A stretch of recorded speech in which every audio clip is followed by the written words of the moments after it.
So this was a woman that was very well respected. And today, her niece, my cousin, Rosie McPherson, is here to talk about her aunt and her amazing journey to becoming one of the top professors at Wake Forest University. Put your hands together for Rosie McPherson.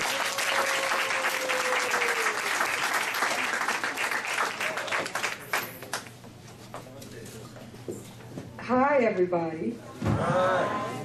Well, as Clarence said, my name is Rosalind McPherson. It feels good to be home. I was actually born in New Orleans, but I live in the Philadelphia area. So I'm a long ways from home, but this is home. The minute I get off of a plane down here, I feel at peace. And I'm a person who actually grew up living around the world because my dad was a military officer.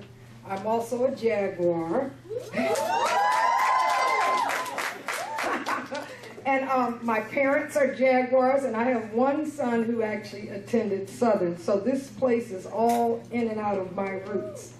So I just would feel so honored to be here with you this afternoon. And I'm so proud of my cousins for organizing an event like this that is so important to bring young people together with professionals in the literary world and entertainment world. But the first thing I want to do before I speak about Aunt Dolly, who was my favorite, I want to first celebrate Clarence Nero. Because his vision for this festival has become a reality.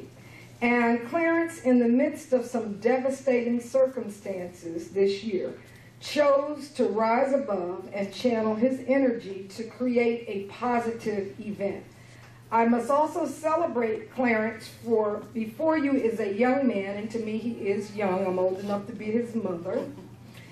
He has always followed his dreams with passion and dedication. Clarence originally started a journey to medical school. Most people don't realize he finished 2 years of med school at Howard University. But he was so bitten by the bug to write, and I'll remember when he came to me to tell me of these dreams, that all I could do was support him in making this change. So he's a role model in many ways, but he's also a role model because sometimes we may start on one path, and then we feel a calling to do something different. And when you feel that urge, you have to follow it and dedicate yourself to making it happen. So I want to give him a round of applause for his. So I'm here today to honor the legacy of my late Aunt Dolly, Dr. Dolly McPherson. Aunt Dolly was a fierce lady from New Orleans who lived around the world at a time when African Americans were limited in their options because of racism and segregation, and when women, no matter what ethnicity, rarely ventured beyond their own neighborhoods.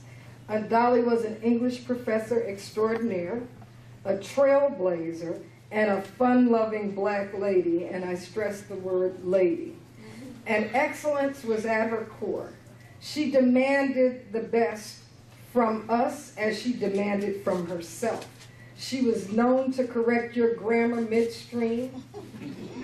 She could mark up that paper with red ink and have you feeling like doo-doo, quite frankly.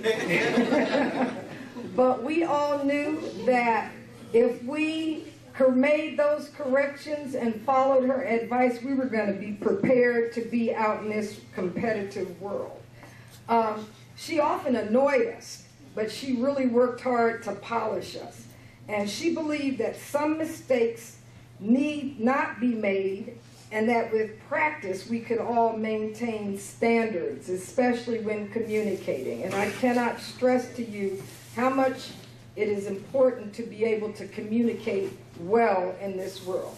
As tough as she was equally hilarious and witty, and those who knew her can still remember her loud laughter and decadent giggles. I mean, I once had a husband who snored so loud you could hear him from the front door before you even got in the house.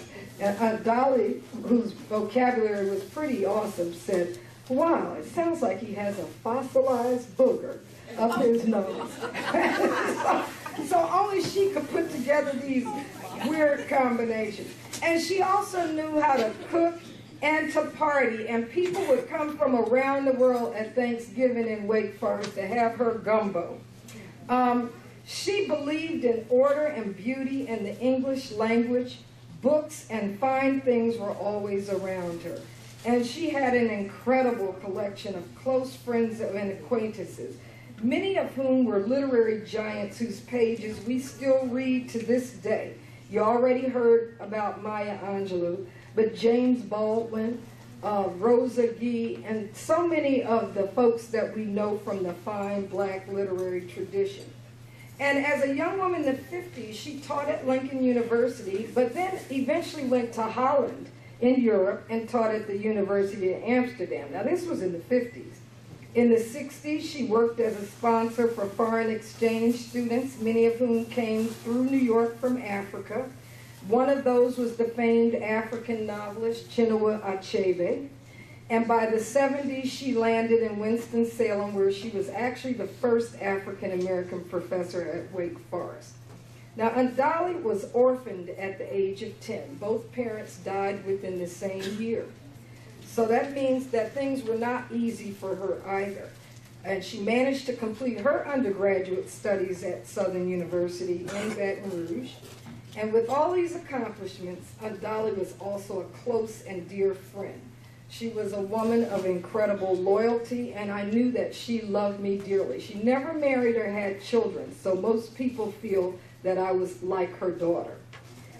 She was the one that when I was having challenges in my life, she, as we all will have at some point, that I could go to and look to for encouragement.